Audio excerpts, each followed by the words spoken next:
I am a 28-year-old woman, and not too long ago, I received a phone call from my mother. It had been almost 6 years since we last spoke.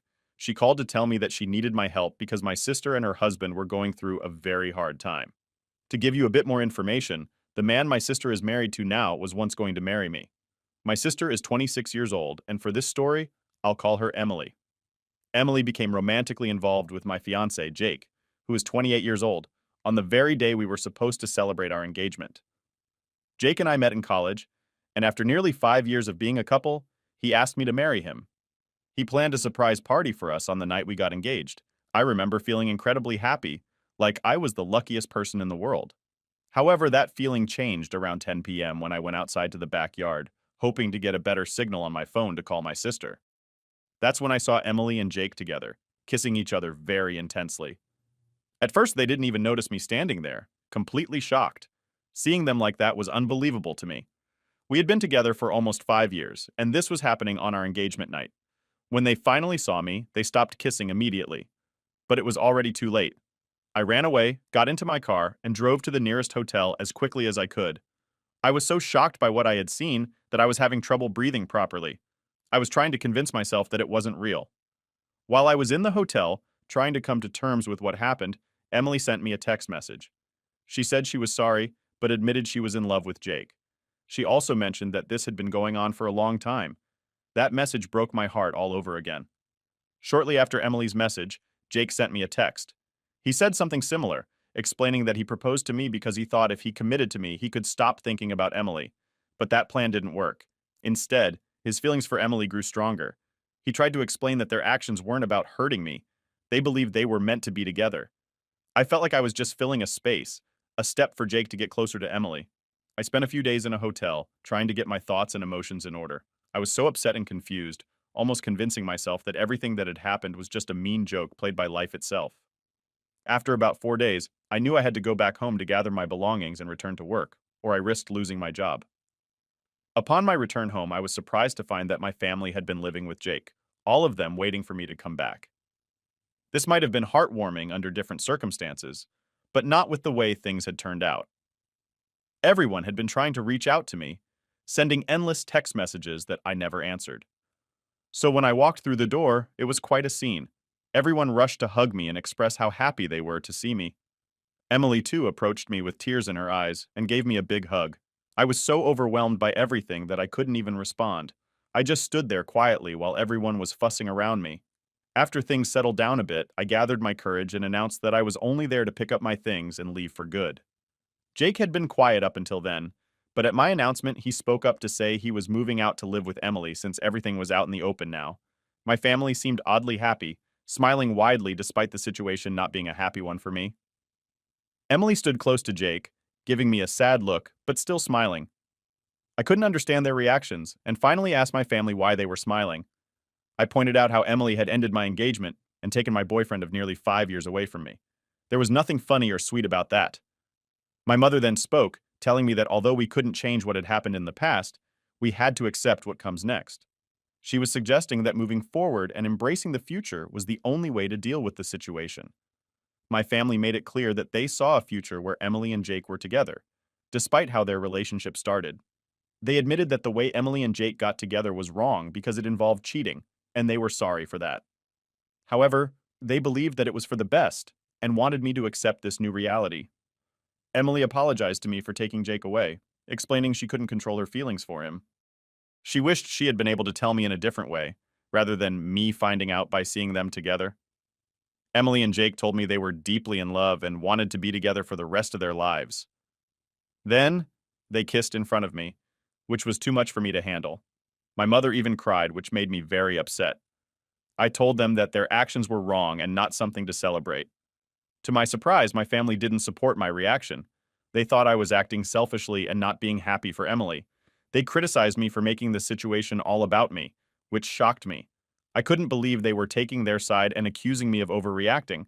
I told everyone to leave my house immediately. I was bewildered by how my family was defending Emily and Jake, blaming me for being upset. My dad told me to stop acting like a child, saying these things happen and I should just accept it. He suggested I should be happy for Emily because she had found her soulmate instead of feeling jealous. Their whole attitude seemed crazy to me. I couldn't stand it anymore, so I decided to leave. I went to my room, packed some things, and left without listening to anything more they had to say. As I was leaving, they called after me, asking me not to go, but I felt there was nothing left to discuss.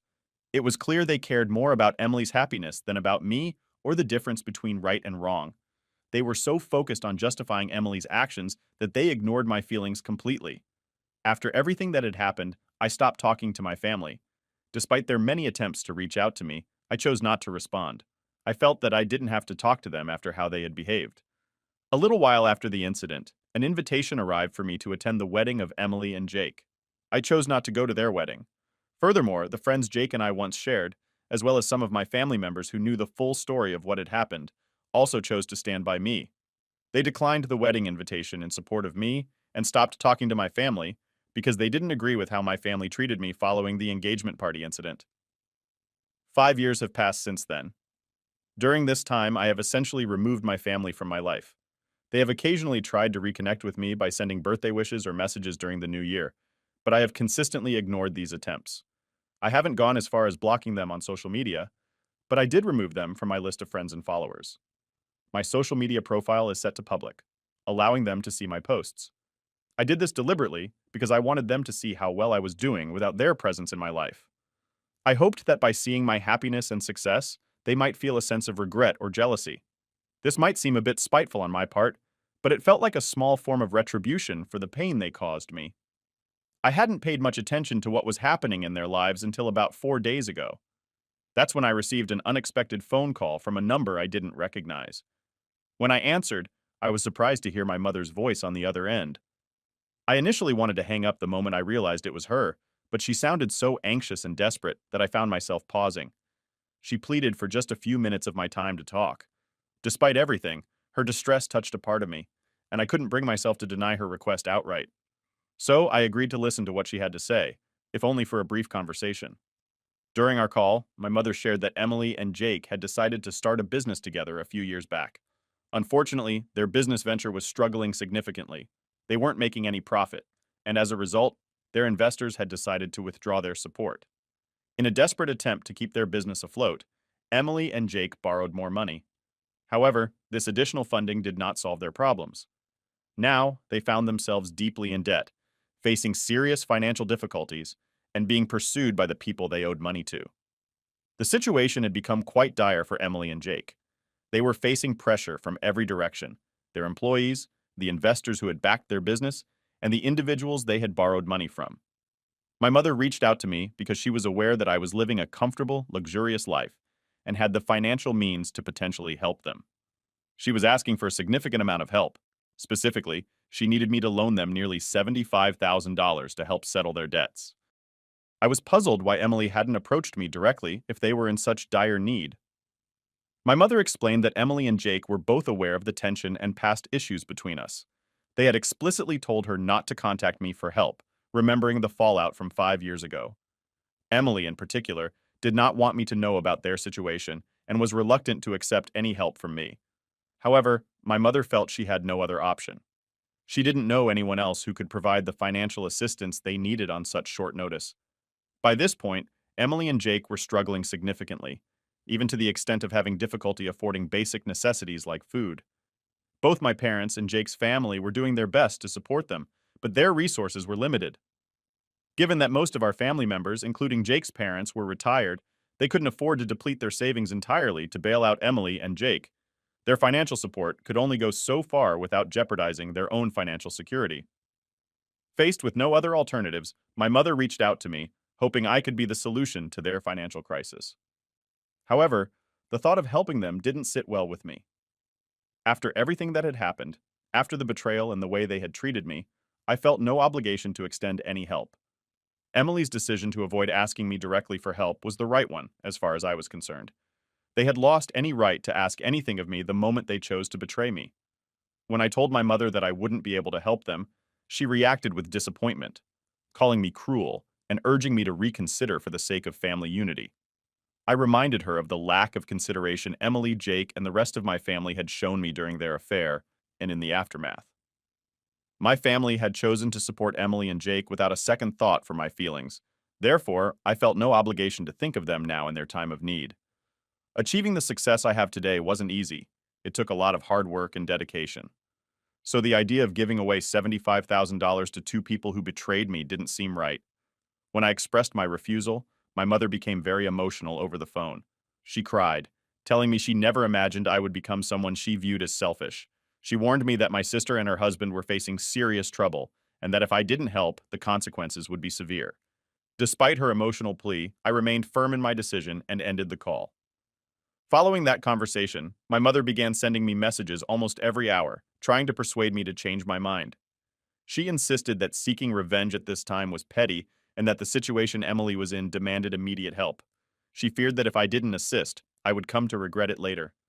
I found myself at a loss for words, not wanting to be seen as the villain in this scenario. Wondering if I was in the wrong for refusing to offer financial aid to my sister after she had a role in such a significant betrayal, I sought opinions from others. Eventually, I made the decision to block my family on all forms of communication. I hadn't done so before for two main reasons. First, I wanted them to see my life successes and feel a sense of envy. And second, I worried that cutting ties completely might be something I'd regret if anything bad happened to them. However, I've reached a point where those concerns no longer hold weight for me. Reflecting on it, I realize I should have removed them from my life much sooner. The reluctance to help my sister now doesn't stem from pettiness. It feels like the most logical step. They've already squandered a significant amount of money, and I doubt that lending them more would solve their problems.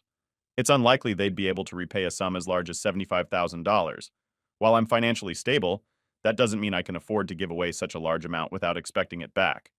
Even if the situation involved a close friend, I would still expect repayment. Given that Emily and Jake are neither close to me nor in a position to repay, my decision to not provide financial assistance feels justified. I saw no good reason to offer them help. It was pretty straightforward. I talked to a few of my friends to see what they thought about the situation, and they all agreed with me. They said I was right not to lend the money, not because I wanted revenge, but because it didn't make sense to help people who had hurt me before. After that, I blocked my mother on my phone and social media so she couldn't send me guilt-ridden messages anymore. With her blocked, I felt relieved and free from any further pressure. Then, something unexpected happened. While I was at work, my neighbor called me. She said there was a couple outside my house yelling for me, refusing to go away. They had been there for about an hour, causing a commotion. I had a strong feeling I knew who it was even before my neighbor described them to me. Sure enough, her description confirmed my suspicions that it was Emily and Jake causing the trouble. My neighbor was concerned and said I needed to come home to handle the situation because she didn't trust their intentions. Given Emily and Jake's history, I couldn't disagree. I thanked her for letting me know and rushed home, worried about what they might do. I made it back home in about 15 minutes and found them trying to pick the lock on my front door. I confronted them, asking what they thought they were doing. In an attempt to call the police, I pulled out my phone, but Jake quickly knocked it from my hand. Emily approached me, saying they just wanted to talk and didn't want anything from me at that moment. I was cautious and told them if they had something to say, it would have to be outside because I wasn't going to let them into my house. Whatever they needed to say, they would have to say it right there in my yard. They seemed okay with staying outside, which was a big relief for me. Inside my head, I was thinking that it would definitely not be a good idea to let Emily and Jake into my house. They were already showing signs of being pretty upset and aggressive, and since they mentioned they didn't want anything from me, I was confused but cautious about what they might say or do next. Emily began the conversation. She explained that my mom had filled her in on our phone call, including how I hadn't responded to any messages afterward and had gone as far as to block them on my phone and social media. Emily thought my behavior was really unfair. She pointed out that it had been 5 years since the incident that caused all the trouble between us. According to her, I should have been able to get past what happened by now. Instead, she accused me of just trying to make a scene and attract attention from our family by acting in a way that she considered childish and overly dramatic. She felt very insulted because I had refused to help them out financially when they were in a tough spot. The reason she came to talk to me was about the financial help they needed. Emily told me that she had managed to scrape together some money for the time being by selling their house and all their jewelry, but she was worried about what would happen in the future. Since she couldn't sell their house and jewelry again, she wanted to know if she could rely on me to help them out if they needed financial assistance later on. I was very clear in my response. I told her she should not expect any help from me, no matter what the situation was. I was really upset by their nerve to even ask for such a thing, and I even told her that it was taking a lot of effort for me not to lose my temper right then and there. I suggested that it would be best for them if they just left. But then Jake said something that really shocked me. He insisted that they wouldn't leave until I signed some sort of document promising that I would give them money in the future whenever they needed it. This idea seemed completely ridiculous to me. Even if I were somehow forced into signing such a document, I knew that it couldn't be legally binding. I'm pretty sure the law doesn't allow for contracts to be enforced if one party is pressured or forced into signing. And the idea that they thought they could manipulate me into agreeing to such a thing was ludicrous. After Emily and Jake tried to confront me at my house, I told them very clearly that they needed to leave. Emily didn't take this well and actually pushed me, trying to argue that because we're family, I somehow owed it to them to provide help. This moment was really shocking to me. I felt so angry and upset that she would physically push me, and for a brief second I thought about reacting physically in return. However, I knew deep down that responding with violence wasn't the right answer. It would only escalate the situation and make things much worse. So I quickly decided on a different course of action. I remembered that my phone had fallen to the ground earlier when Jake knocked it out of my hand. I picked it up and made a swift decision to get away from them as quickly as possible. I ran to my car, which, fortunately, I had left running when I initially got out to confront them. This allowed me to get into the car and drive away quickly, without having to waste any time starting the engine or checking to see if they were following me. I didn't even glance in my rearview mirror because my main focus was putting as much distance between us as possible. Once I felt I was far enough away and safe, I called the police to report what had happened. I explained the entire situation, from the unexpected confrontation to their refusal to leave my property. After making the call, I drove back towards my house, timing my return so that I arrived just as the police did, about 20 minutes later. I told the police officers everything, providing a full account of the events. They listened and then took action by arresting Emily and Jake. While I was aware that the legal consequences they faced might not be very severe, the fact that the police took them away gave me some peace of mind. It meant I didn't have to deal directly with them anymore, at least for the time being. In the hours that followed their arrest, I was surprised by the silence from my family. I had expected someone to reach out, perhaps to argue on Emily and Jake's behalf, or to criticize my actions, but there was nothing. No phone calls, no messages from other family members. This silence made me wonder. Perhaps my family had finally decided to respect my boundaries and leave me alone. Or, alternatively, they might be waiting for the right time to contact me, possibly hoping that emotions would cool down and they could approach me in a different way later on. A week went by since that intense day, and during that time, I began to think that maybe, just maybe, my family had decided not to bother me any further. Calling the police on Emily and Jake might have sent a clear message that I was serious about enforcing my boundaries. However, I soon realized that my hope for a peaceful resolution might have been premature.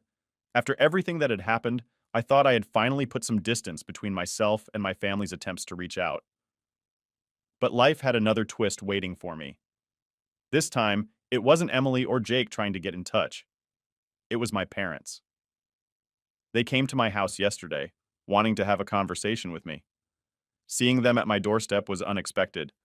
They didn't have the same demanding presence as Emily and Jake did. Instead, they appeared more humble and remorseful, which made me decide to let them inside. As soon as we were inside, my mother couldn't hold back her tears. She immediately began to apologize for taking Emily's side instead of mine, right from the moment she stepped into the house. It was clear that my mother was deeply regretful of her past actions, and her apology seemed sincere. My father, standing by her side, shared his perspective as well. He explained that after they found out about Emily and Jake's arrest, and the fact that they had physically pushed me, they started to see things differently. This incident made them realize how wrongly they had acted, leading them to decide to cut off ties with Emily and Jake. Throughout their visit, my mother continued to cry, showing how sorry she was. My father took the time to express their apologies for not supporting me from the beginning. They admitted that they had made a mistake by siding with Emily, acknowledging that I was the one who had been wronged all along. I listened to them and told them that I appreciated their apologies and their willingness to see their mistakes. However, I also made it clear that, for me, it felt like too much time had passed for us to just go back to how things were. I had become accustomed to living my life according to my own rules, making decisions for myself without their influence. While I was thankful for their visit and their attempt to apologize, I couldn't see myself putting in the effort to repair our relationship. The past actions and decisions had caused too much damage, and trying to mend our relationship now seemed pointless, even though they were my parents. They seemed hopeful at first, believing that we could fix our relationship if we all really wanted to. But that was the crux of the issue. I no longer had the desire to make amends. I had found a sense of peace in living independently, away from the family drama. I respected their attempt to make things right, but I had to be honest with them and myself. I was done trying to salvage what had been broken. They looked a bit disappointed by my response, but they eventually accepted my decision. Before leaving, they asked if I would consider unblocking them, just so we could keep some lines of communication open. After some thought, I agreed to unblock them. It was a strange decision to make, considering everything, but I felt it was an okay compromise. So I unblocked my parents, marking a peculiar chapter in our ongoing family saga. It felt odd, but perhaps it was a small step towards something, even if it wasn't a full reconciliation.